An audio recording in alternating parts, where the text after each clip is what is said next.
سے تمام ارواح مومنین و مومنات خصوصیت کے ساتھ وہ خدمت گزاران فرش ازا کہ جو اس دنیا میں نہیں ہیں، خاص طور پر علامہ طالب جوہری صاحب علی اللہ مقامہ سورہ فاتحہ۔ بسم اللہ الرحمن الرحیم۔ الحمدللہ رب العالمین الرحمن الرحیم مالک یوم الدین ایاک نعبد و ایاک نستعین اہدنا الصراط المستقیم صراط الذین انعمت علیہم غیر المغضوب علیہم ولا الضالین برحمتک یا ارحم الراحمین۔ صلوات علی محمد و آل محمد۔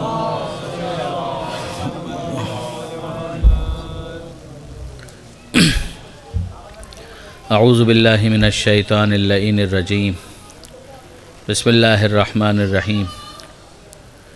الحمدللہ رب العالمین والصلاة والسلام علی اشرف الانبیاء والمرسلین سیدنا و مولانا ابی القاسم محمد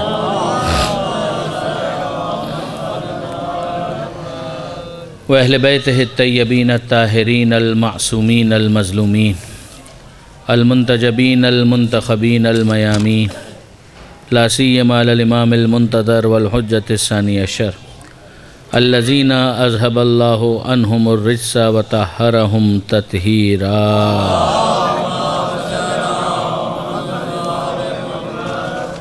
واللعنۃ الدائمۃ الباقیۃ علی اعدائہم اجمعین من یوم ظلمہم الی قیام یوم الدین۔ اللہم انا نرغب الیک فی دولۃ کریمہ تعز بها الاسلام و اہلہ وتذل بها النفاق و اہلہ وتجعلنا فیہا من الدعاة الى طاعتک والقادة الى سبیلک وترزقنا بها کرامة الدنیا والآخرہ۔ رب اشرح لی صدری ویسر لی امری واحلل عقدۃ من لسانی یفقہوا قولی وجلنی خالصا لوجہک الکریم یا اللہ۔ صلوات علی محمد و آل محمد۔ اما بعد فقد قال اللہ سبحانہ وتعالی فی القرآن الحکیم۔ بسم اللہ الرحمن الرحیم۔ اذ یرفع ابراہیم القواعد من البیت و اسماعیل ربنا تقبل منا انک انت السمیع العلیم۔ صلوات علی محمد و آل محمد۔ برادران عزیز و خاران محترم، ظاہر ہے کہ مجلس کے اختتام پر شبیہ ذوالجناح برآمد ہوگی اور ماتمداری ہوگی، لہٰذا دعا کا موقع نہیں ہوگا۔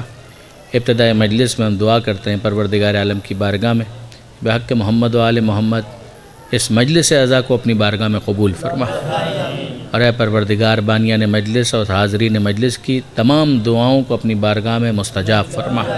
مالک بیماروں کو بیمار کربلا کے صدقے خصوصیت کے ساتھ اس کورونا کی وبا کے متاثرین کو شفاء کاملہ اور عاجلہ عطا فرما۔ جو بے روزگار ہیں انہیں عزت کی روزی عطا فرما، جو برسر روزگار ہیں ان کے رزق میں برکت، وسعت اور کثرت عطا فرما، جو بے اولاد ہیں انہیں اولاد صالح عطا فرما، جو صاحبان اولاد ہیں اولاد کی تربیت کی توفیق عطا فرما۔ اے پروردگار جو اپنی اولاد کے رشتوں کے لیے پریشان ہیں ان کی اولاد کو بہترین رشتے عطا فرما۔ مالک جن گھروں میں ناراضی ہے، ناچاکی ہے، علی اور زہرا کے مقدس گھرانے کا واسطہ، ان گھروں کی ناراضی کو الفت اور محبت سے تبدیل فرما۔ ہمارے وطن پاکستان کو استحکام عطا فرما، فرش ازا کے خدمت گزاروں کی توفیقات میں اضافہ فرما۔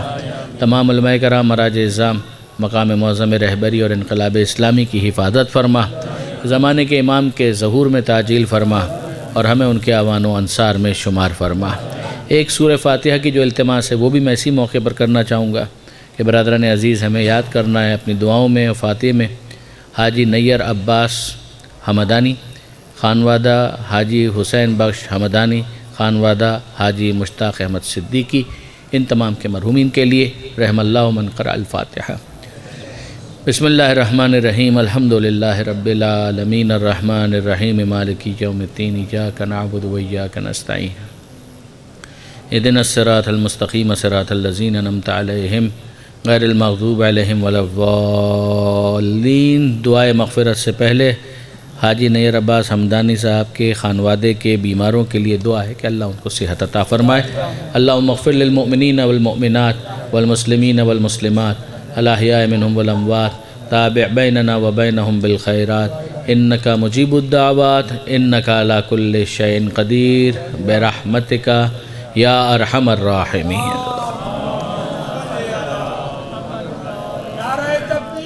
اللہ اکبر، یا رسول اللہ، یا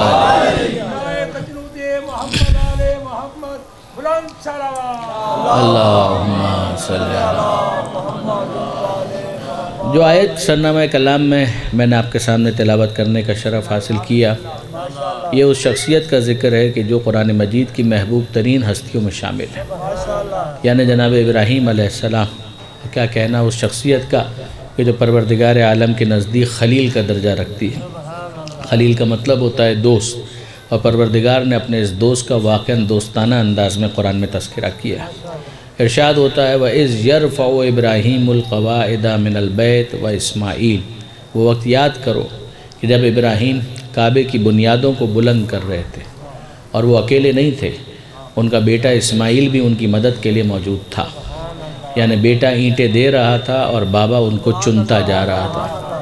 اور حضرت ابراہیم علیہ السلام جب اینٹوں کو چن رہے تھے اور خانہ کعبہ کی تعمیر کر رہے تھے تو ان کی زبان پر دعا کیا تھی کہ ربنا تقبل منا انک انت السمیع العلیم، کہ اے ہمارے پروردگار ہم سے اس کوشش کو قبول فرما، یقیناً تو سننے والا ہے، یقیناً تو جاننے والا ہے۔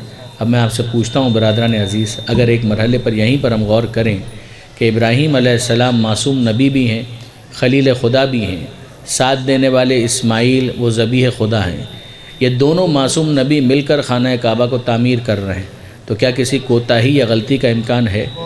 کوئی غلطی نہیں ہو سکتی۔ مگر پھر بھی آپ دیکھیے کہ دعا کیا ہے کہ اے پروردگار تو قبول کر لے تو یہ تیری مہربانی ہے۔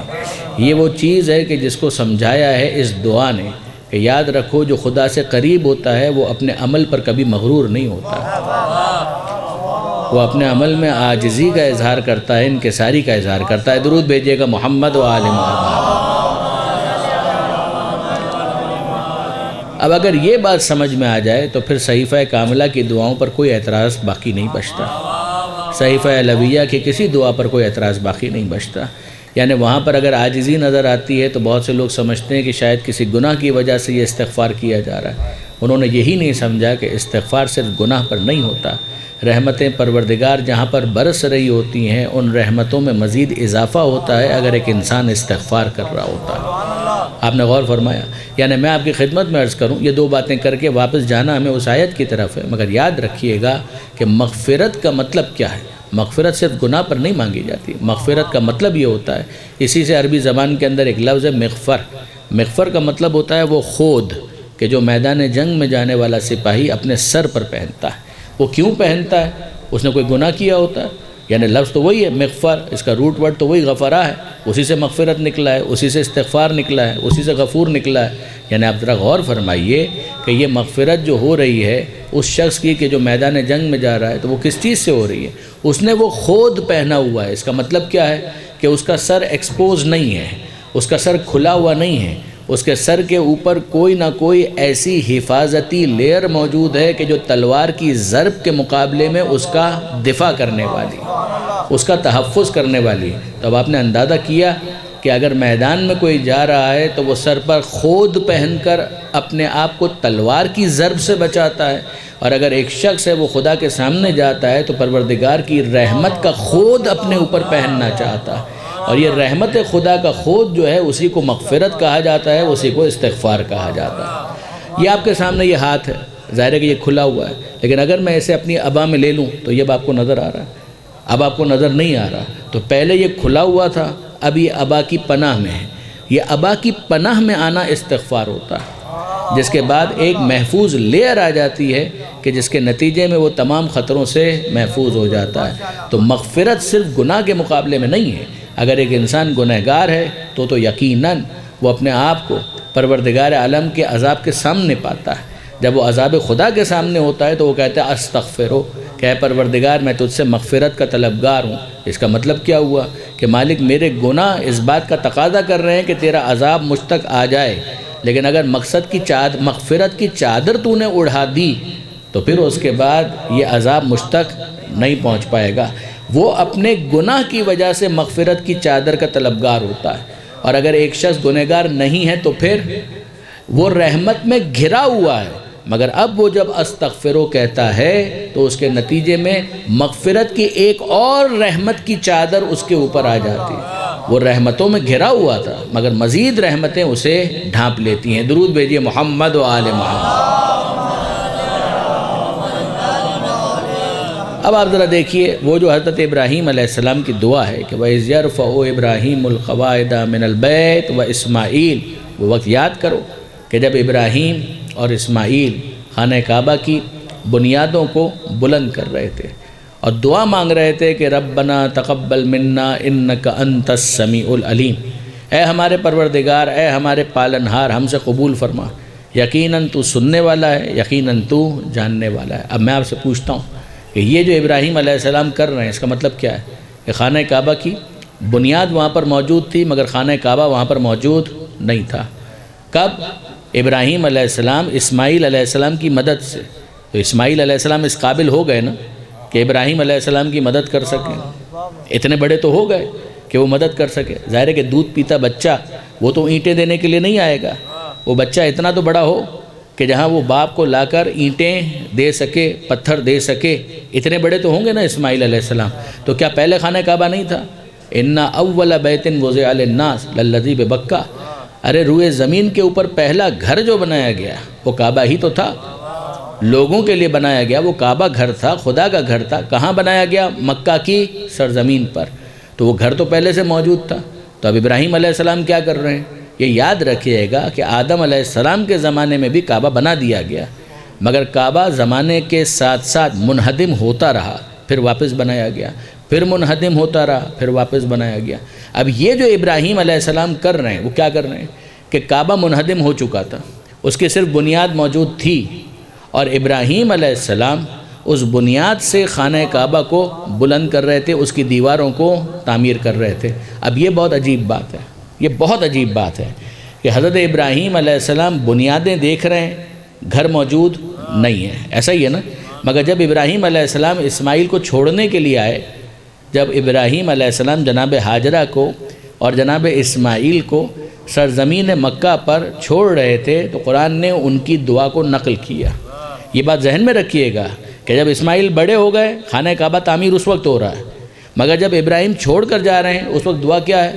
اے میرے پروردگار، انی اسکنتو من ذریتی بواد غیر ذی زرع، کہ اے میرے پروردگار میں چھوڑ کر جا رہا ہوں، یہاں بسا کر جا رہا ہوں، کس کو؟ اپنی باز ذریت کو، اپنی اولاد میں سے ایک کو، ایک ایسی جگہ پر غیر ذی زرع، کہ جہاں پر پتا بھی نہیں اگتا، صحرا لقدق، کہ جہاں پر پتا بھی نہیں اگتا، ایک ایسی جگہ پر میں اپنی اولاد میں سے ایک کو چھوڑ کر جا رہا ہوں۔ تو وہ ہے کیا کہ جس کے پاس چھوڑ کر جا رہا ہوں؟ کہ عند بیتک المحرم، اے پروردگار یہاں پر بس ایک چیز ہے، اور وہ کیا ہے؟ کہ تیرا محترم گھر یہاں پر موجود ہے۔ نہیں، آپ نے غور نہیں کیا برادران عزیز؟ کہ عند بیتک المحرم، تیرا محترم گھر یہاں پر موجود ہے۔ ارے گھر کہاں موجود ہے؟ گھر تو اس وقت موجود ہوگا کہ جب آپ اس کی دیواروں کو بلند کریں گے۔ کیا صرف بنیاد کو گھر کہا جاتا ہے؟ اگر کوئی پلاٹ ہو اور وہاں پر بنیاد پڑی ہوئی ہو، فاؤنڈیشن اسٹون کسی نے ڈال دیا، تو آپ انصاف سے مجھے بتائیے آپ اس کو گھر کہتے ہیں؟ وہ گھر تو نہیں ہے، وہ تو صرف بنیاد ہے، تو گھر ہے نہیں، صرف بنیاد ہے۔ اور ابراہیم کیا کہہ رہے ہیں؟ ابراہیم کہہ رہے ہیں کہ اے پروردگار صرف ایک بات ہے کہ تیرا محترم عند بیتک المحرم، علماء کرام تشریف فرمائے، آپ ان سے ترجمہ پوچھ لیجئے گا، عند بیتک المحرم، تیرے گھر کے پاس، بیت گھر کو کہتے ہیں، تیرا گھر، المحرم اور محترم گھر، جبکہ گھر وہاں پر موجود نہیں ہے، صرف فاؤنڈیشن موجود ہے۔ تو اب میں ابراہیم علیہ السلام سے ہاتھ جوڑ کر کہوں کہ اے ابراہیم علیہ السلام، ہم بھی گھر بناتے ہیں، جب ہم گھر بناتے ہیں تو فاؤنڈیشن ہمیں بھی نظر آتا ہے، فاؤنڈیشن کو کبھی کوئی گھر نہیں کہتا۔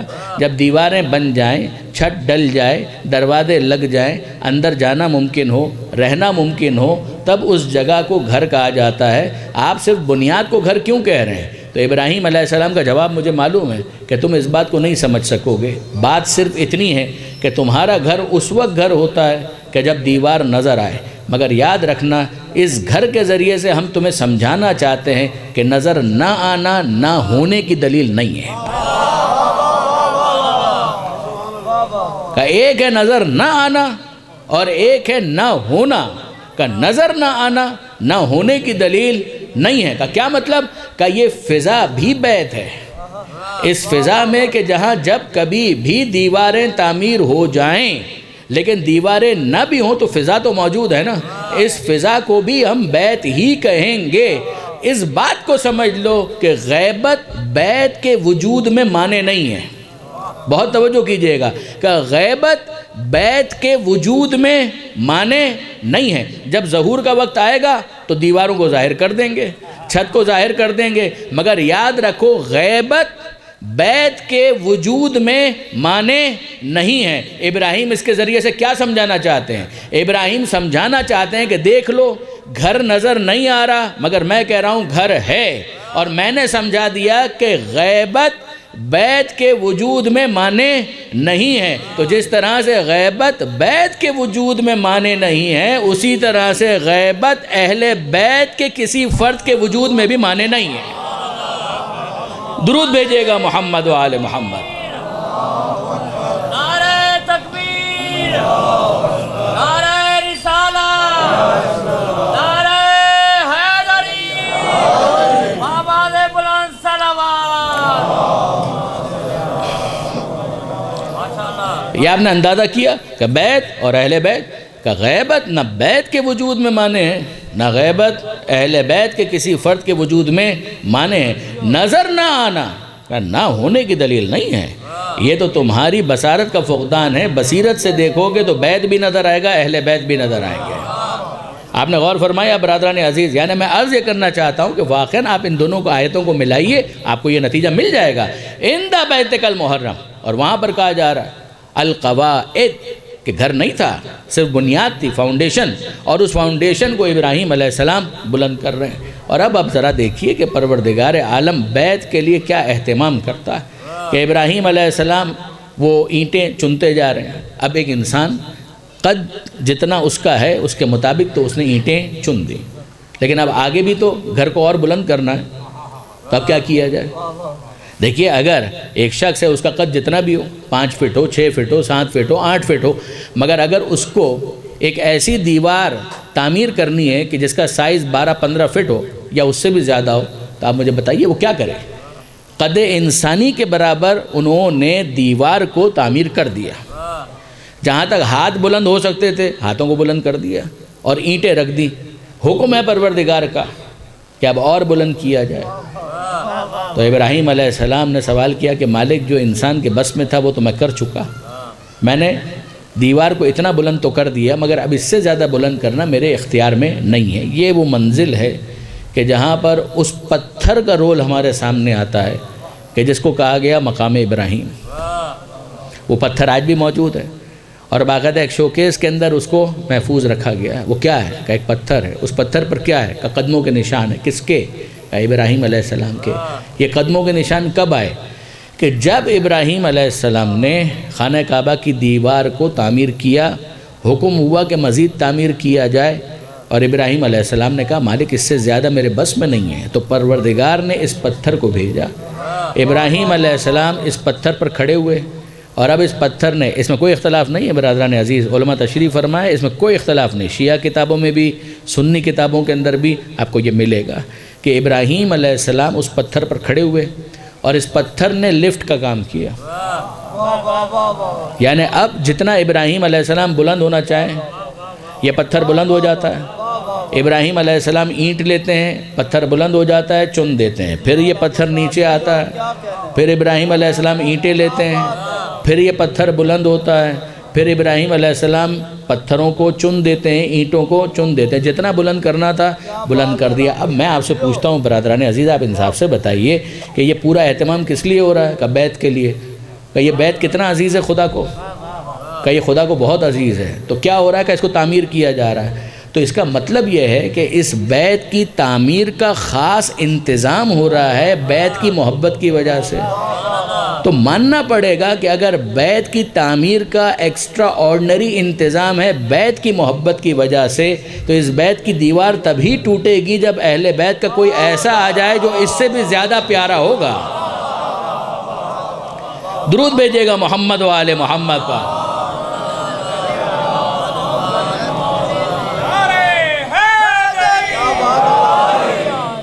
آپ نے اندازہ کیا تو کوئی اتنا پیارا ہو کہ جو بیت سے بھی زیادہ عزیز ہو تب اس دیوار میں شگاف ہوگا، ورنہ اتنی محبت سے اس کو تعمیر کروایا ہے کہ حضرت ابراہیم علیہ السلام باقاعدہ مقام ابراہیم پر کھڑے ہو کر زحمت کر رہے ہیں، پتھروں کو اینٹوں کو لگا رہے ہیں، چن رہے ہیں، اور ایک مرتبہ خانہ کعبہ کی تعمیر ہو گئی۔ اور جب تعمیر ہو گئی تو اب بہت عجیب بات آ گئی کہ حضرت ابراہیم علیہ السلام کو حکم دیا، یہ حکم قرآن میں موجود ہے، وَأَذِّن فِي النَّاسِ بِالْحَجِّ، اے ابراہیم لوگوں کو بلاؤ، اذن اعلان کرو، آذان اسی سے ہے، آذان کا مطلب اعلان، اعلامیہ، اناؤنسمنٹ، اے ابراہیم اذن لوگوں کو آواز دو، فی الناس لوگوں کے درمیان، بالحج کس کا اعلان کرو؟ حج کا۔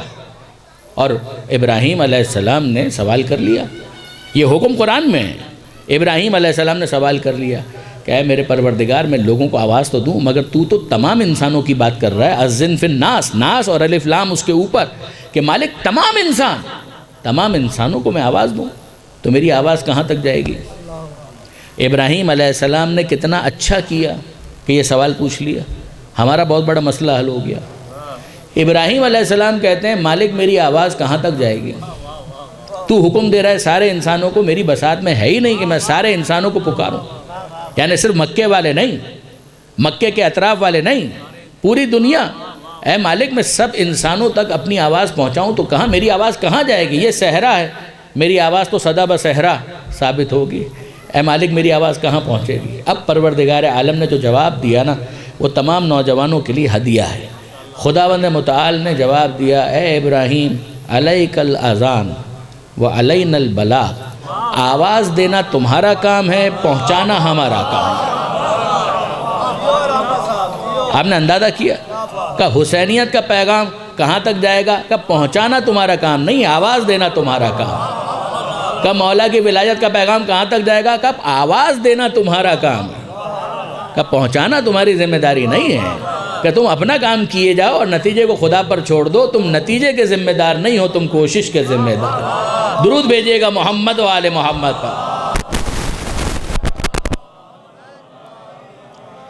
علیک الاذان، اے ابراہیم آواز دینا، آذان اعلان کرنا یہ تمہارا کام ہے، وہ علینا البلاغ پہنچانا یہ تو ہمارا کام ہے۔ اب ایک مرتبہ پھر مقام ابراہیم آ گیا، اب ابراہیم علیہ السلام اس پتھر پر کھڑے ہوئے اور اب یہ پتھر بلند ہوا۔ یہ پتھر کتنا بلند ہوا؟ بلند ہوتا گیا یہاں تک کہ پھر کہہ رہا ہوں کوئی اختلاف نہیں ہے اس میں، ابراہیم علیہ السلام اس پتھر پر کھڑے ہو گئے، یہ پتھر بلند ہوا، کتنا بلند ہوا؟ اتنا بلند ہوا کہ ابراہیم علیہ السلام کی نظروں کے سامنے اب مکہ ہے، اور بلند ہوا، حجاز کی سرزمین ابراہیم کی نظروں کے سامنے ہے، اور بلند ہوا، یہاں تک کہ ابراہیم علیہ السلام کی نظروں کے سامنے پوری دنیا آ گئی، بالکل کف پا کی طرح۔ جس طرح سے انسان کے ہاتھ کی وسعت کو وہ اپنی آنکھوں سے دیکھ سکتا ہے، بالکل اسی طریقے سے پوری دنیا کی وسعت حضرت ابراہیم علیہ السلام کی نظروں کے سامنے آ گئی، اور ابراہیم علیہ السلام اس کو دیکھ رہے ہیں۔ اور اب ابراہیم علیہ السلام نے اعلان کیا، اور وہ کیا ہے کہ ہلموا الی الحج، ہلموا الی الحج، ہلموا الی الحج، کیا مطلب؟ آؤ حج کے لیے، آؤ حج کے لیے، آؤ حج کے لیے۔ اب ابراہیم علیہ السلام نے تو آواز دے دی، کس کس نے سنا؟ کس کس نے سنا؟ عرض کرتا ہوں سب نے سنا۔ ان سب میں کون کون شامل ہیں؟ کہ جتنے افراد روئے زمین پر اس وقت موجود تھے ان سب کے کانوں تک ابراہیم کی آواز گئی، سب نے سنا۔ اچھا صرف اتنا ہوا؟ نا، صرف انسانوں نے جو اس وقت موجود تھے صرف انہوں نے نہیں سنا، اور سنیے سننے والوں میں وہ بچے بھی شامل تھے جو ماؤں کے رحم میں تھے۔ توجہ ہے، جتنے افراد روئے زمین پر تھے ان سب نے سنا، جو ماؤں کے رحم میں تھے ابھی اس دنیا میں بھی نہیں آئے تھے انہوں نے بھی سن لیا۔ اور کن کن نے سنا؟ جو صلب پدر میں موجود تھے ان سب نے بھی ابراہیم کی اس آواز کو سنا. یعنی گویا ابراہیم کی صدا بصحرا ثابت نہیں ہوئی، سب تک وہ آواز گئی. اور جنہوں نے اس وقت اپنے اختیار سے لبیک کہا یہی وہ افراد ہیں کہ جو قیامت تک لبیک کہنے کی سعادت حاصل کریں گے. یہ ہے لکھا ہوا ہے، جنہوں نے اس وقت لبیک کہا وہ قیامت تک لبیک کہنے کی سعادت حاصل کریں گے. یہی ہوتا ہے نا، حج کا آغاز کیسے ہوتا ہے؟ لبیک اللہم لبیک، یہی ہے نا. تو اب یہاں پر علامہ ذیشان حیدر جوادی علی اللہ مقامہ، بہت بڑی شخصیت، انہوں نے ایک بہت ہی خوبصورت تبصرہ فرمایا جو آپ کے ذوق سے بہت قریب ہے. اور وہ کیا؟ وہ کہنے لگے کہ بھئی یہ عجیب ہے، سننے والے کہاں سن لیتے ہیں؟ جو رحم مادر میں تھے نبی نے آواز دی، سننے والوں نے کہاں سن لی؟ کہ رحم مادر میں بھی سن لی، کہ صلب پدر میں بھی سن لی. تو اگر سننے والے کان ہوں تو نبی کی آواز کو رحم مادر میں بھی سن لیتے ہیں، صلب پدر میں بھی سن لیتے ہیں. اور اگر نہ سننے والے ہوں تو ایک ہی میدان احد ہے، نبی آواز دے رہا ہوتا ہے، نہ سننے والے نہ سن کر بھاگنے کے کام کو انجام دیتے ہیں. درود بھیجئے محمد و آل محمد.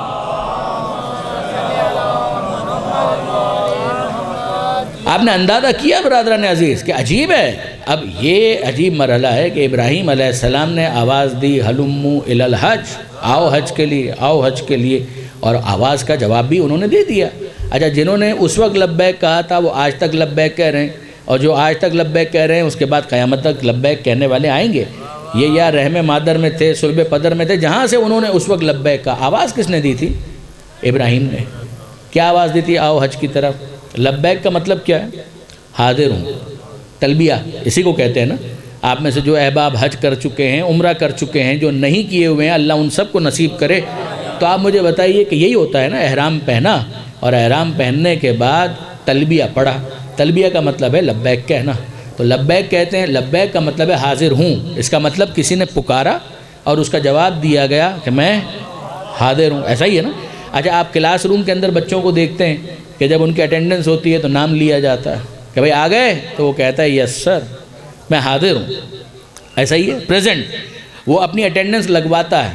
تو وہ اٹینڈنس لگوانے کے لیے اسکول کا جو بھی انداز ہو، حج اور عمرے کا انداز یہ ہے کہ انسان یہ اعلان کرتا ہے کہ جو آواز دی گئی تھی تو میں اس کا جواب دے رہا ہوں کہ میں حاضر ہوں. اچھا، کیا جواب کیا دیا؟ لبیک اللہم لبیک، حاضر ہوں اے اللہ میں حاضر ہوں. لبیک لا شریک لکا لبیک، حاضر ہوں تیرا کوئی شریک نہیں، میں حاضر ہوں. ان الحمدہ، ساری تعریفیں، والنعمتہ، ساری نعمتیں، والملک، ان الحمدہ والنعمتہ لکا والملک، یہ سب تیری طرف سے، ملک اور اقتدار بھی تیرا کوئی شریک نہیں، میں حاضر ہوں. یہی کہا جاتا ہے نا برادران عزیز، ہٹ کے تو کچھ نہیں ہے، یہی جملہ ہے. اچھا، اب ذرا غور فرمائیے گا، آواز کس نے دی تھی؟ ابراہیم نے. جواب میں کیا کہا جا رہا ہے؟ لبیک اللہم لبیک، حاضر ہوں اے اللہ میں حاضر ہوں. یہ سارے حاجی مشرک ہو گئے.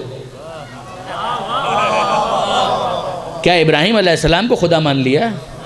آواز تو انہوں نے دی ہے. انصاف کی بات یہ ہے کہ پروردگار نے انہی سے کہا تھا اور انہوں نے آواز دی ہے. تو یہ جتنے بھی ہیں وہ سب کے سب ابراہیم کو خدا مان رہے ہیں.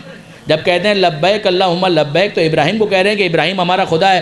اے ابراہیم خدا ہم حاضر ہیں، کیا یہ بولنا چاہ رہے ہیں؟ تو سب کے سب کہیں گے نہیں جناب، سب کے سب کہنا چاہ رہے ہیں اے اللہ میں حاضر ہوں. تو پھر ابراہیم علیہ السلام نے اگر پکارا ہے تو ابراہیم کو جواب دے رہے ہیں، تو ابراہیم کو مخاطب کر کے کہیں لبیک یا خلیل اللہ لبیک، لبیک یا ابراہیم لبیک. یا لبیک اللہم لبیک کیوں کہہ رہے ہیں؟ پکارا تو ابراہیم نے. یہ لبیک اللہم لبیک جواب کیسے بن گیا؟ تو سب کے سب مجھے یہی کہیں گے کہ مولانا آپ اتنی سی بات نہیں سمجھ پا رہے کہ اگر ابراہیم نے پکارا ہے تو ابراہیم نے اپنی ذاتی حیثیت میں تو نہیں پکارا، اپنی پرسنل کیپیسٹی میں تو نہیں پکارا، اپنی ذاتی حیثیت میں تو نہیں پکارا، انہوں نے خدا کی طرف سے پکارا. تو اب میں پوچھوں کہ خدا خود نہیں پکار سکتا تھا؟ کیا خدا خود نہیں پکار سکتا تھا؟ کیا پکار سکتا تھا؟ مگر خدا ابراہیم کو وسیلہ بنانا چاہے تو آپ کو اعتراض کیا ہے. یہی تو ہم بھی کہتے ہیں کہ خدا اگر علی کو مدد کے لیے وسیلہ بنانا چاہے تو آپ کو اعتراض کیا ہے.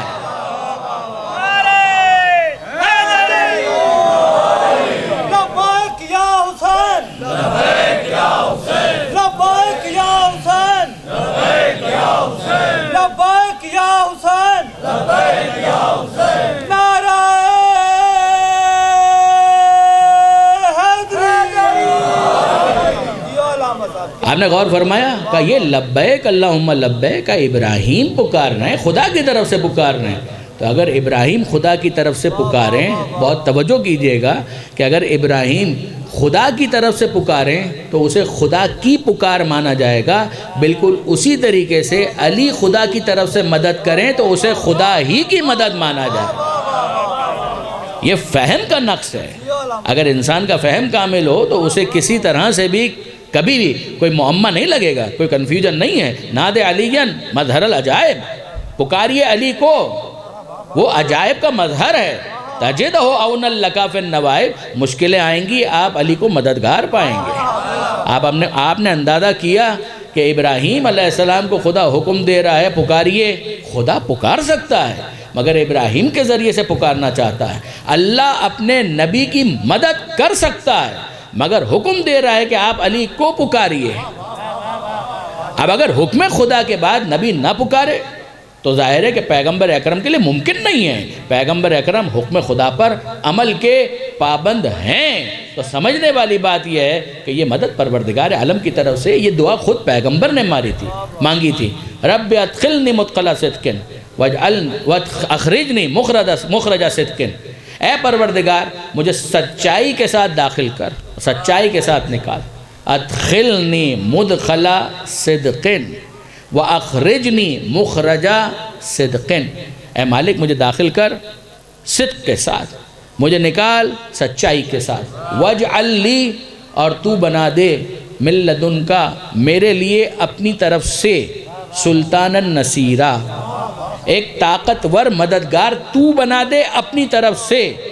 پیغمبر یہ نہیں کہہ رہے تو مدد کر دے، پیغمبر کہہ رہے ہیں تو مددگار بنا دے. تو ناد علی الگ سے کوئی چیز نہیں ہے، پیغمبر اکرم کی دعا کی استجابت کا اعلان ہے. درود بھیجئے محمد و آل محمد پر. ایک مرتبہ اور درود بھیج دیجئے گا محمد و آل محمد. آپ نے غور فرمایا برادران عزیز. تو اب ابراہیم علیہ السلام نے آواز دی، لوگوں نے جواب دیا، سعادت مل گئی. قیامت تک کے لیے حاجیوں کا انتظام ہو گیا، حج کے لیے جا رہے ہیں اور بہت سارے مسائل کو سمجھ رہے ہیں. اور وہ کیا؟ یہی مقام ابراہیم جس پر ابراہیم علیہ السلام کھڑے. اور ابراہیم علیہ السلام کے کھڑے ہونے کا نتیجہ یہ ہے کہ اس پر نشان بھی آ گئے اور سب اس کی حفاظت کر رہے ہیں. اچھا اب آپ سے میں پوچھتا ہوں، دیکھیے قرآن مجید نے کس طرح سے مقام ابراہیم کا ذکر کیا. فیہ آیات بینات، مقام ابراہیم بہت سی نشانیاں ہیں کھلی ہوئی، ان میں سے ایک نشانی مقام ابراہیم خدا کی نشانی ہے. کہ اس کو دیکھو خدا سمجھ میں آئے گا. کہ وہاں پر کیا ہے گا؟ پتھر ہے. کہ پتھر پر قدموں کے نشان ہیں. کس نے بتایا کہ یہ ابراہیم کے قدموں کے نشان ہے؟ کہ سب کا اتفاق تواتر کے ساتھ سب یہی بات کہہ رہے ہیں کہ یہ ابراہیم کے قدموں کے نشان ہیں. تو اب ابراہیم تو وہاں پر نہیں ہے نا، تھے کسی زمانے میں. اب کیا ہے؟ کہ اب تو صرف پتھر ہے. کہ پتھر ہے تو پھینک دو معاذ اللہ. تو وہ کہیں گے نہیں، پروردگار کا منشا یہ ہے کہ محسنوں کی یاد کو بچایا جاتا ہے. کہ دین کا، اسلام کا، شریعت کا مزاج یہ ہے کہ جو محسن ہوتا ہے اس محسن کی نشانیوں کو محفوظ رکھا جاتا ہے. یہ محبت کا تقاضا ہے. تو جو تقاضا محبت مقام ابراہیم میں سمجھ میں آتا ہے وہ کربلا میں کیوں سمجھ میں نہیں آتا؟ وہ جنت البقیع میں کیوں سمجھ میں نہیں آتا؟ وہ جنت المالا میں کیوں سمجھ میں نہیں آتا؟ اصول تو یہی ہے نا کہ جو پروردگار عالم سے منسوب ہو، جو خدا کی نظر میں نشانی ہو، تو اسے پروردگار محفوظ رکھنا چاہتا ہے. ٹو دا ایکسٹینٹ، اس حد تک کہ اب آپ دوسری آیت سنیے. یہ دو مقامات ہیں کہ جہاں پر قرآن مجید نے مقام ابراہیم، لفظ مقام ابراہیم کو استعمال کیا. ایک تو یہی فیہ آیات بینات مقام ابراہیم، خانہ کعبہ پہلا گھر خدا نے تعمیر کروایا انسانوں کے لیے، عبادت کے لیے. نشانیاں بہت ہیں مگر ایک اہم نشانی مقام ابراہیم. غور فرمایا آپ نے. اب آئیے دوسرا مقام، اتخذوا من مقام ابراہیم مصلی.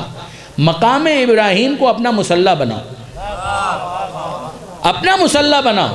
جو حج پر گئے وہ جانتے ہیں طواف کرنے کے بعد واجب طواف کی نماز کہیں پر بھی انسان منہ اٹھا کر نہیں پڑھ سکتا. وہ آئے مقام ابراہیم کے پیچھے اور خانہ کعبہ بھی سامنے ہو اور مقام ابراہیم بھی سامنے ہو. اب وہ نماز پڑھے تو یہ 2 رکعت نماز طواف شمار ہوگی. آپ نے غور فرمایا کہ نماز تو خدا کی ہے، کہیں پر بھی پڑھو. کہا کہ نہیں، ہم چاہتے ہیں کہ یہ مقام ابراہیم نظروں کے سامنے رہے.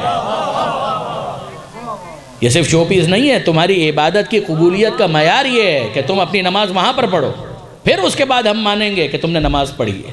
غور فرمایا آپ نے، اتنا اہم ہے. یہ ہے کیا؟ کہ قدموں کے نشان ہے، قدموں کے نشان ہے. اب میں آپ سے پوچھتا ہوں برادران عزیز، اصول ہم کو سمجھ میں آیا. ایک تو وہی کہ محسن کی یاد کو باقی رکھا جائے. میں کہوں پتھر ہے، اس پتھر کی اتنی اہمیت کیوں؟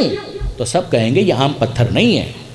آپ نے غور فرمایا کہ یہ عام پتھر نہیں ہے. اچھا، یہ تو آپ کے ذوق کے حوالے سے بھی آپ دیکھیں تو یہی ہوتا ہے. بعض پتھر وہ ہوتے ہیں کہ جو ٹھوکروں میں آتے ہیں، اور بعض پتھر وہ ہوتے ہیں کہ جس کو آپ انگوٹھی کا نگینہ بناتے ہیں. اور سونا بھی پتھر ہے، چاندی بھی پتھر ہے، ہیرا بھی پتھر ہے، مگر ہر پتھر ایک برابر تو نہیں ہوتا. تو اگر یہ بات سمجھ میں آ گئی کہ پتھر میں بھی فرق ہوتا ہے، ہر پتھر دوسرے کے برابر نہیں ہوتا، تو آپ سونے کو عام پتھر جیسا نہیں کہہ سکتے، مصطفیٰ کو عام بشر کیسے کہہ سکتے ہیں؟ آپ نے اندازہ کیا برادران عزیز؟ وہ پتھر بھی ہیں جو ٹھوکروں میں آتے ہیں، وہ پتھر بھی ہے جو تاج کے اندر لگایا جاتا ہے، وہ پتھر بھی ہے جو انگوٹھی کا نگینہ بنتا ہے، وہ پتھر بھی ہے کہ جس کو زیور کے طور پر استعمال کیا جاتا ہے. پتھر بھی ایک برابر نہیں ہے. اب میں نے پوچھا یہ والا جو پتھر یہ سونے کا ہے، چاندی کا ہے کیا؟ کہ نہ سونے کا نہ چاندی کا، کچھ نہیں، مگر یہ پتھر وہ ہے کہ جس پر ابراہیم کے قدموں کے نشان. بار بار جواب ایک ہی ملتا ہے کہ نام خود بتا رہا ہے، مقام ابراہیم، ابراہیم کے کھڑے ہونے کی جگہ. ابراہیم کے کھڑے ہونے کی جگہ پتھر اب عام پتھر نہیں رہا، وہ مقام ابراہیم بن گیا. اب میں لفظوں کو تبدیل کر رہا ہوں. ابراہیم ہے حجت خدا، ابراہیم ہے حجت خدا. تو اب اندازہ کیجئے اور بہت توجہ کیجئے گا کہ حجت خدا وہ ہے کہ جس کے قدموں کے نشان اگر پتھر پر آ جائے تو وہ پتھر نہیں رہتا، مقام ابراہیم بن جاتا. میں پھر سنیے گا، اگر حجت خدا کے قدموں کے نشان پتھر پر آ جائیں تو پتھر نہیں رہتا، وہ پتھر مقام ابراہیم بن جاتا ہے. تو بس یہیں سے سمجھ لیجئے کہ اگر حجت خدا کے خون کے نشان خاک پر آ جائے تو وہ خاک نہیں رہتی، خاک شفا بن جاتی ہے. نعرہ تکبیر، نعرہ رسالت، نعرہ حیدری، آواز بلند صلوات.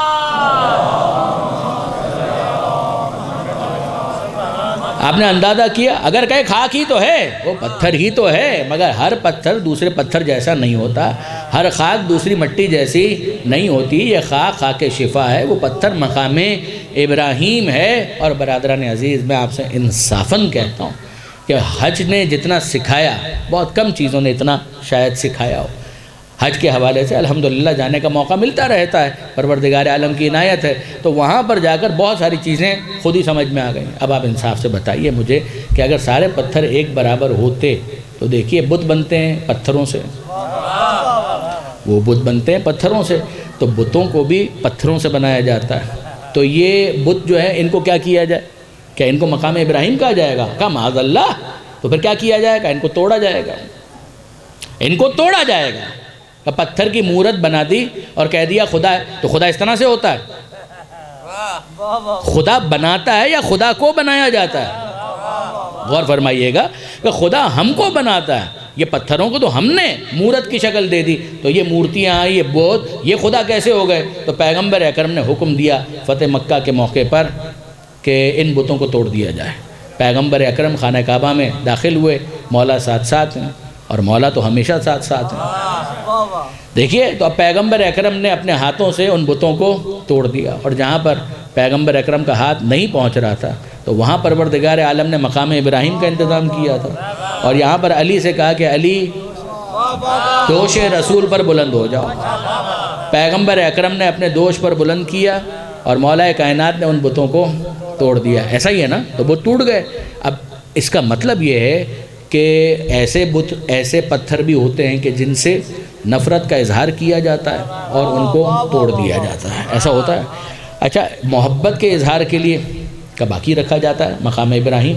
اور دوسرا موقع کا حجر اسود کا سب چوم رہے ہیں، کہا کیوں چوم رہے ہیں؟ کہا یہ جنت کا پتھر ہے۔ کہا پتھر ہی تو ہے۔ کہا پھر آپ وہی سوال کر رہے ہیں، ہر پتھر دوسرے پتھروں جیسا نہیں ہوتا ہے، یہ جنت کا پتھر ہے، یہ بوسہ گاہ رسول ہے، اس کو بوسہ دیا جائے گا، اس کو چوما جائے گا۔ ہم نے کہا بالکل ٹھیک ہے، بالکل ٹھیک ہے۔ تو اس کا مطلب یہ ہے کہ محبت کے اظہار کے لیے بعض پتھروں کو چوما جاتا ہے، بعض پتھروں کے پاس نماز پڑھی جاتی ہے، اور پھر اس کے بعد کیا ہوتا ہے کہ ایسے بت بھی ہوتے ہیں جو پتھروں ہی سے بنے ہوتے ہیں مگر ان سے نفرت کی جاتی ہے اور ان کو توڑ دیا جاتا ہے۔ توڑ دیا گیا تو نفرت کے لیے سارے پتھر جتنے بھی قابل نفرت ہوں ان سب کو توڑ دیا جائے گا؟ کہا کہ نہیں، رکیے، بعض کو توڑ دیا جائے گا اور بعض کو نفرت کے اظہار کے لیے باقی رکھا جائے گا۔ کہ یہ کہاں ہوتا ہے؟ کہا آئیے مینا کے میدان میں۔ کہ کیا مطلب؟ کہا آپ کو نہیں پتا کہ 3 شیطان ہیں؟ یعنی برادران عزیز مجھے واقعاً اس عدد کی تک سمجھ میں نہیں آئی، لیکن کیا کروں کہ ہیں 3 ہی۔ کہ 3 شیطان ہیں۔ اچھا یہ 3 شیطان ہیں، کہاں پر ہیں؟ کہ ہم تو پوری دنیا میں ڈھونڈ رہے تھے کہ یہ ملے تو اس کی خبر لیں، پوری دنیا کو تنگ کیا ہوا ہے اور بیٹھا ہوا ہے سعودی عرب میں۔ ہم تو پوری دنیا میں تلاش کر رہے تھے کہ ملے تو اس کی خبر لیں، لیکن یہ بیٹھا ہوا ہے سعودی عرب کے اندر۔ تو ہم گئے، پتہ چلا مینا کے میدان میں 3 شیطان موجود ہیں۔ کہ یہ کون سا ہے؟ کہ چھوٹا۔ کہ یہ کون سا ہے؟ درمیانہ۔ کہ یہ کون سا ہے؟ بڑا۔ 3۔ تو اب کیا کریں صاحب؟ کہ ان کو کیوں باقی رکھا ہے؟ بتوں کی طرح توڑ دو؟ کہا کہ نہیں، ان کو نفرت کے اظہار کے لیے باقی رکھا ہے۔ تو اب کیا کریں اس کے ساتھ؟ کہ کرنا کیا ہے؟ کنکر ماریں؟ تو ہم نے کہا کہ واقعاً یہ شیطان ہے؟ کہا نہیں شیطان نہیں ہے، یہ شیطان واقعی نہیں ہے۔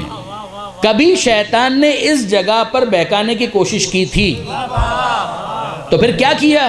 کہ وہ تو بہکانے کی کوشش میں ناکام ہوا گیا، لیکن یہاں پر علامتی طور پر شیطان کی شبیہ بنا دی گئی، صرف پتھر کی صورت میں، اور کرنا صرف یہ ہے کہ اس کو کنکر مارنے ہیں اور یہ سمجھ لینا ہے کہ گویا شیطان کو کنکر مار دیے۔ ہم نے کہا کیا بے وقوفی ہے، کیا واقعاً شیطان ہے؟ کہا شیطان نہیں ہے مگر شیطان کی شبیہ تو ہے۔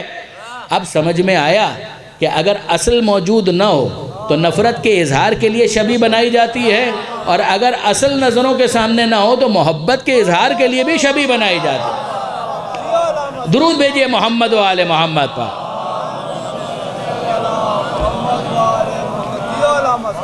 آپ نے غور فرمایا کہ نفرت کے اظہار کے لیے جب شبیہ بنائی جا سکتی ہے تو محبت کے اظہار کے لیے بھی شبیہ بنائی جا سکتی ہے۔ تو اب وہاں پر جا کر کنکر مارا۔ اب ہم نے پوچھا کہ جناب یہاں پر ہوا کیا تھا؟ کہ ہوا یہ تھا کہ شیطان نے بہکانے کی کوشش کی تھی۔ تب آپ نے کیا کیا؟ آپ نے کہا نفرت کے اظہار کے لیے ان کو بنا دیا گیا۔ اب ہم نے کہا کہ جناب اس کا مطلب یہ ہے کہ سارے پتھر ایک جیسے نہیں ہوتے۔ یعنی غور کیجئے گا، اب جو جملہ کہنا چاہ رہا ہوں اس کے لیے یہ مقدمہ ضروری تھا کہ سارے پتھر ایک جیسے نہیں ہوتے۔ 3 وہ ہیں اور ایک حجر اسود ہے۔ کہ ان 3 کو پتھر مارو اور اس حجر اسود کو بوسہ دو، تو ہمیں سمجھ میں آ گیا کہ پتھروں میں بھی خدا چاہتا ہے کہ سب کو برابر نہ مانا جائے۔ کچھ وہ ہوتے ہیں کہ جن پر تبرہ بھیجا جاتا ہے، کچھ وہ ہوتے ہیں جن سے اعلان تولا کیا جاتا ہے۔ تو جب پتھر سب ایک برابر نہ ہو سکے تو یار سارے ایک برابر کیسے ہو سکتے؟ درود بھیجئے محمد و آل محمد پر۔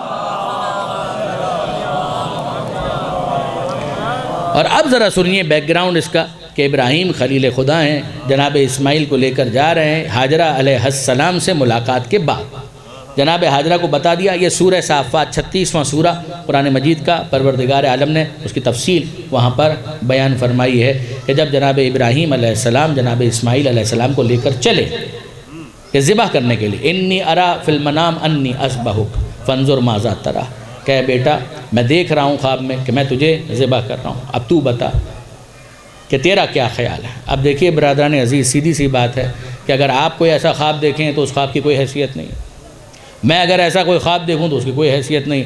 ابراہیم علیہ السلام خواب دیکھ رہے ہیں اور وہ سمجھ رہے ہیں کہ یہ خواب نہیں ہے، وہی ہے۔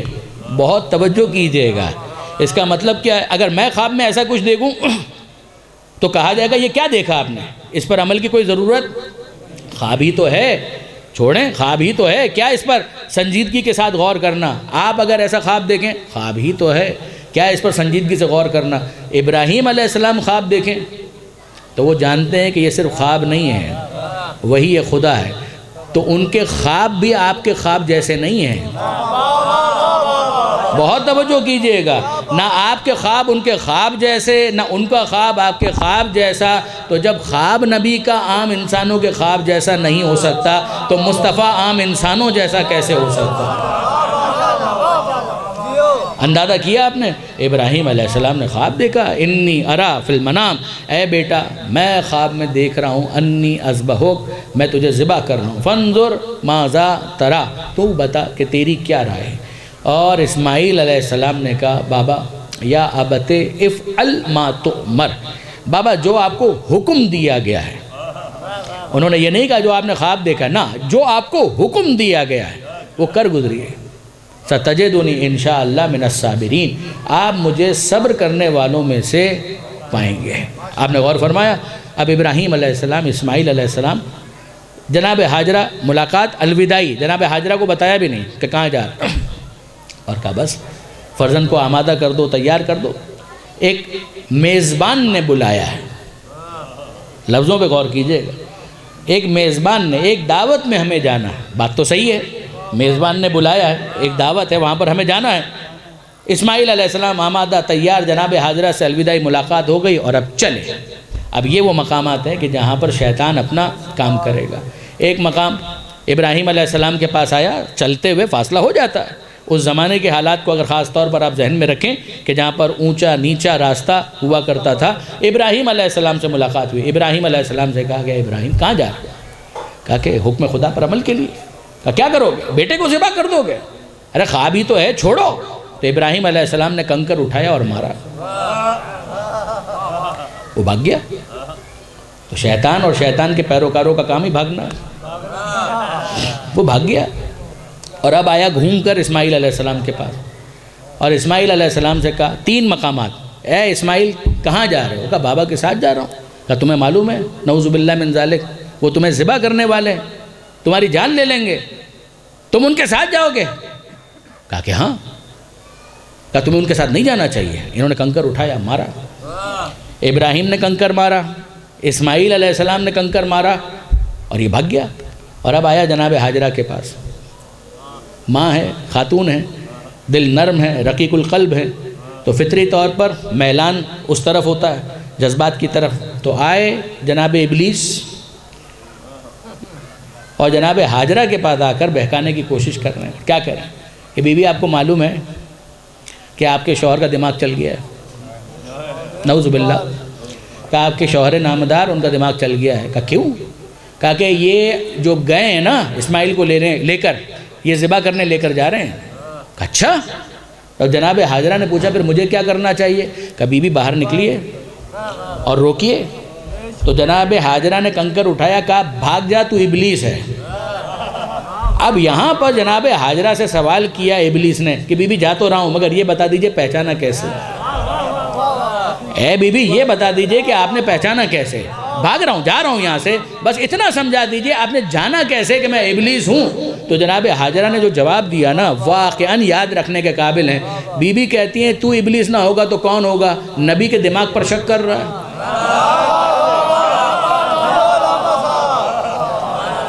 آپ نے اندازہ کیا کہ تو ابلیس نہیں ہوگا تو کون ہوگا؟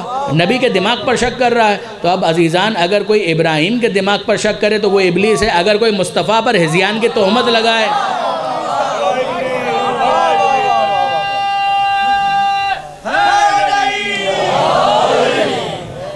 اگر کوئی مصطفیٰ پر ہذیان کی تہمت لگائے تو اس کے بارے میں فتویٰ کیا ہے؟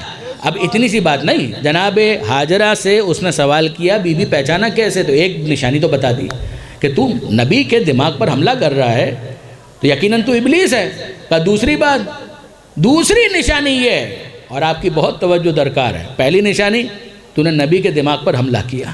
کہا دوسری نشانی تو نبی کی زوجہ کو گھر سے باہر نکلنے کا کہہ رہا. اس کا مطلب کیا ہے کہ اگر ابراہیم کی زوجہ کو گھر سے باہر نکالا تو کار شیطان ہے، اگر مصطفیٰ کی زوجہ کو باہر نکالا تو وہ کون سا کار ہے؟ نعرہ تکبیر، نعرہ رسالت، نعرہ حیدری، آواز بلند صلوات. آپ نے اندازہ کیا برادران عزیز، اب ظاہر ہے کہ بات کو طولانی اور زیادہ کیا نہیں جا سکتا، اس لیے کہ بلا فاصلہ مجھے ایک اور مجلس کے لیے روانہ ہونا ہے۔ لیکن برادران عزیز، انصافاً یہ سارے مناسک حج اور یہ سارے مراسم حج آپ دیکھتے چلیں تو آپ کو اندازہ ہوگا کہ عقائد کی پختگی کے لیے کتنے دروس وہاں پر موجود ہیں، کتنی چیزیں وہاں پر موجود ہیں کہ جن کے ذریعے سے انسان اپنے عقیدے کو سمجھ سکتا ہے، اپنے ایمان کو سمجھ سکتا ہے، جو معصومین کا انداز تھا اس کو سمجھا جا سکتا ہے۔ حج مجلس کا دوسرا نام ہے، یاد رکھیے گا۔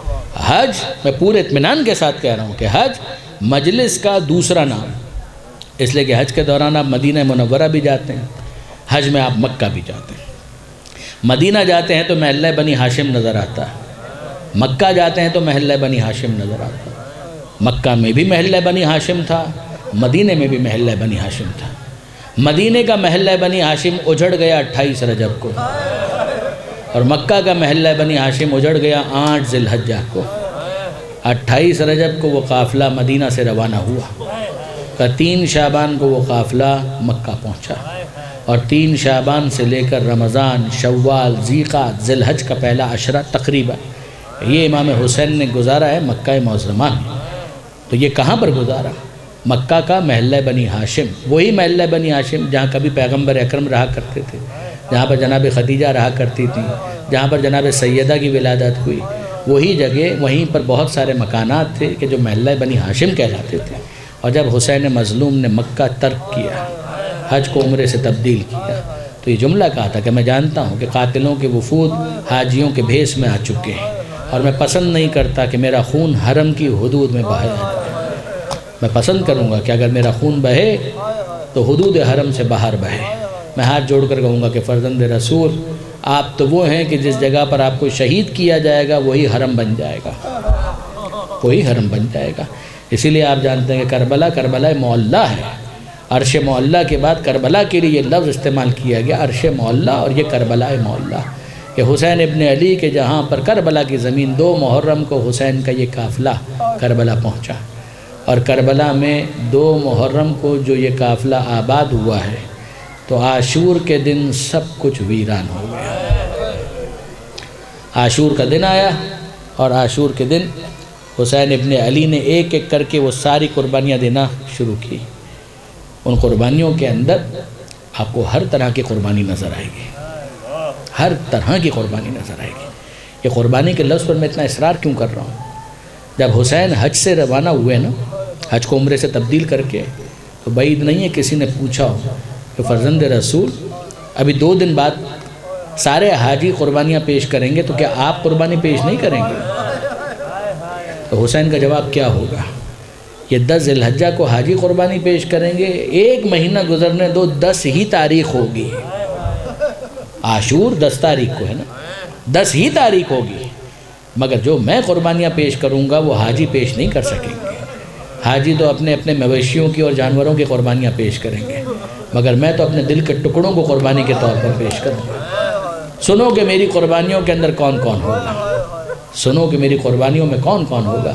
میری قربانیوں کے اندر مسلم بن اوسجہ جیسا ساتھی ہوگا، حبیب ابن مظاہر جیسا دوست ہوگا، زہیر ابن قین جیسا رفیق ہوگا، حر جیسا نو آموز ہوگا، اور اس کے بعد اگر اس دین کو اور ضرورت پڑے گی تو میں قربانی میں اپنے اون و محمد جیسے بھانجوں کو پیش کروں، اور ضرورت پڑے گی تو میں علی اکبر کے سینے سے ابلتا ہوا خون پیش کروں گا، اور ضرورت پڑے گی میں عباس کے بازوؤں کی قربانی پیش کروں گا، اور ضرورت پڑے گی میں اپنے ہاتھوں پر ننھے 6 ماہ کے علی اصغر کی قربانی پیش کروں گا، اور اگر پھر بھی اور قربانی کی ضرورت پڑی تو میں اپنے گلے کا خون بھی دوں گا، اپنے ہر عضو بدن کا خون خدا کی راہ میں دوں گا۔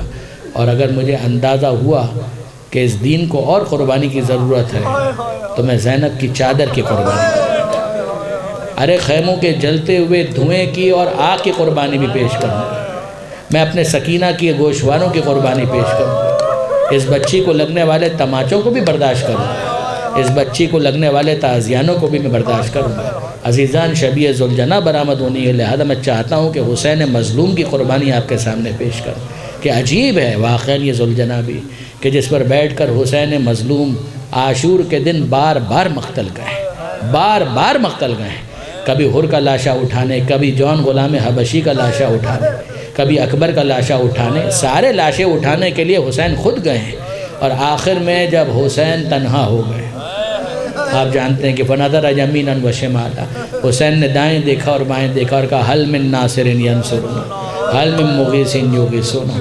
اصغر نے اپنے آپ کو جھولے سے گرا دیا، حسین نے اصغر کی قربانی پیش کی، اور پھر اس کے بعد ماں کو اصغر کا لاشا دکھایا اور رخصت آخر کے لیے تشریف لائے، اور رخصت آخر کے موقع پر سید سجاد سے گفتگو کی اور یہ کہا اے بیٹا سید سجاد، جب وطن واپس جانا اور ہمارے شیعوں سے ملاقات ہو تو ان سے کہنا شیعتی ما ان شربتو ما عذبن فاذکرونی، اے ہمارے شیعوں جب کبھی ٹھنڈا پانی پینا تو اپنے پیاسے امام کی پیاس کو یاد کر لینا، او سمعتم بے غریب او شہید فاندبونی، اور اگر کبھی سنو کہ پردیس میں کوئی مسافر مارا گیا تو اس پردیسی مسافر کا ماتم بعد میں کرنا، اپنے پردیسی امام کا ماتم پہلے کرنا۔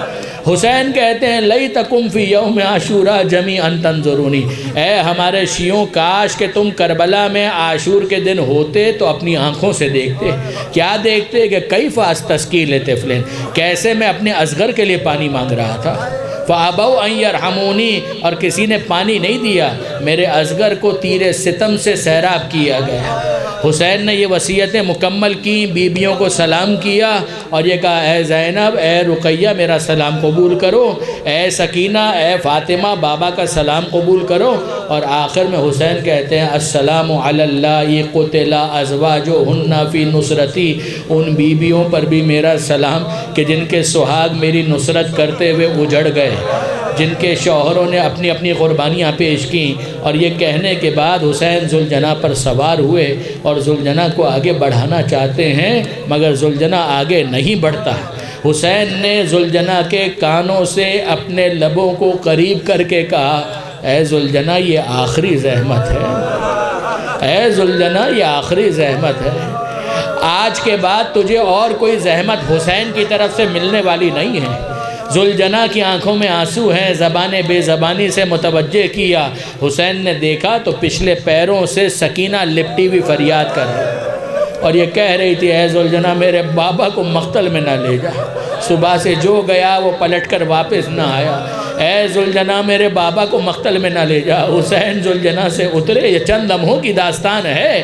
حسین نے بچی کو اپنی آغوش میں لیا اور پیار کر کے کہتے ہیں داعینی سکینہ لعلی آتیک بالماء، اے سکینہ مجھے جانے دے، شاید میں تیرے لیے پانی لے آؤں۔ وہ بچی جو صبح سے پانی کی طلبگار تھی، جب حسین نے پانی کی بات کی تو ہاتھوں کو جوڑ کر کہتی ہے بابا میں پانی کا نام بھی نہیں لوں گی، بابا مجھے پانی نہیں چاہیے۔ میرے چچا عباس بھی یہی کہہ کر گئے تھے، نہ پانی آیا نہ میرے چچا واپس آئے، بابا مجھے پانی نہیں چاہیے۔ حسین کہتے ہیں سکینہ تجھے معلوم ہے تو میری نماز شب کی دعاؤں کا نتیجہ ہے، میں نے تہجد میں خدا سے یہ دعا مانگی تھی اے پروردگار مجھے ایک بیٹی ایسی عطا فرما کہ جس سے میں بہت پیار کروں، جو مجھ سے بہت پیار کرے، اور میرے بعد تیرے دین کے لیے تماچے کھائے میں صبر کروں۔ اے سکینہ میری اس دعا کے بعد تو پیدا ہوئی۔ سکینہ معصومیت کے ساتھ یہ جملے سن تو رہی ہے، کتنا سمجھ رہی ہے مجھے نہیں معلوم، اور اچانک جناب امام مظلوم کہتے ہیں اے سکینہ تو سینے پر سونے کی عادی ہے نا، میں کچھ دیر کے لیے ریگزار کربلا پر لیٹ جاتا ہوں، تو اپنا رخسار میرے سینے پر رکھ، شاید تجھے نیند آ جائے۔ حسین لیٹ گئے، بچی نے رخسارہ سینہ حسین پر رکھا، آنکھ لگی اور آنکھ کھلی، اور اب بچی کہتی ہے بابا مجھے اتار دیجیے، اپنی گود سے اتار دیے۔ حسین نے گود سے اتار دیا، اب بچی کہتی ہے جائیے بابا خدا حافظ، جائیے بابا خدا حافظ۔ حسین کہتے ہیں سکینہ ابھی تو مجھے روک رہی تھی اور اب کہہ رہی ہے خدا حافظ۔ کہا کہ ہاں بابا اب میں آپ کو کہاں روک سکتی ہوں۔ کہا کیوں؟ کہا ابھی خواب میں نے دادی فاطمہ کو دیکھا، دادی جان کہہ رہی تھیں اے سکینہ میرے حسین کا راستہ مت روک، وہ وقت آ گیا کہ جس کے لیے میں نے اپنے حسین کو چکیاں پیس پیس کر پالا تھا، جائیے بابا خدا حافظ، اب میں آپ کو نہیں روکتی۔ حسین ذوالجناح پر سوار ہوئے۔ علامہ رشید ترابی کے الفاظ ہیں کہ حملے کرتے جاتے ہیں اور یہ کہتے جاتے ہیں اب بھوکے کی جنگ دیکھو، اب پیاسے کی جنگ دیکھو، اب اس کی جنگ دیکھو جس کا جوان اکبر مارا گیا، اب اس کی جنگ دیکھو جس کا جوان بھائی عباس مارا گیا، یہاں تک کہ فرات کے کنارے پہنچے، رکابوں میں پیر ڈال کر بلند ہوئے، عباس کے لاشے کو مخاطب کیا، اے عباس تم نے بھائی کی جنگ دیکھی؟ جب تم میدان میں لڑ رہے تھے تو میں مرحبا کہہ رہا تھا، کیا اب اپنے بھائی کو مرحبا نہ کہو گے؟ عباس کے لاشے سے کوئی آواز نہ آئی، مگر خیمے کے پاس سے زینب نے کہا، مرحبا یا ابن رسول اللہ، اے فرزند رسول، کوئی مرحبا کہنے والا نہیں ہے، اجرکم علی اللہ، اگر کوئی مرحبا کہنے والا نہیں ہے تو یہ ماں جائی تو موجود ہے نا، اے فرزند رسول مرحبا، مگر میرا مولا حسین جو زخمی تھا، اتنا زخمی تھا کہ پورا جسم خون بہا رہا ہے، مگر اچانک فضاؤں کے اندر آواز گونجی، یا ایتھا النفس المطمئنہ ارجعی الی ربک، اے نفس مطمئنہ پلٹ آ اپنی بارگاہ میں، اپنے رب کی حضور میں، اور ایک اور آواز آئی، اوفو بالعقود، اے حسین اپنے وعدے کو پورا کرو، حسین زخمی ہے، تلوار نیام میں ہے، اور زخمی ہوتے چلے، کسی نے تیر چلایا، کسی نے نیزوں سے حملہ کیا، کسی نے پتھر مارے،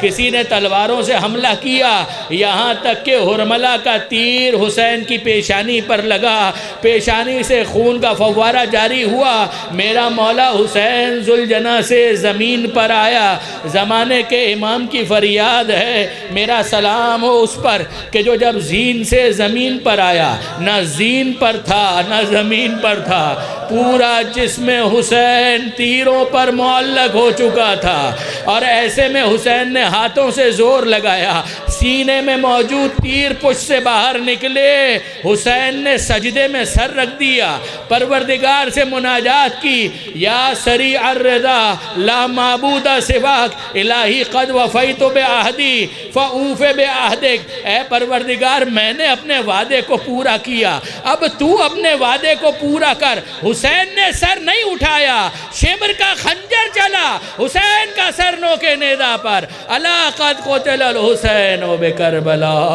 الا قد ذبح الحسین بکربلا۔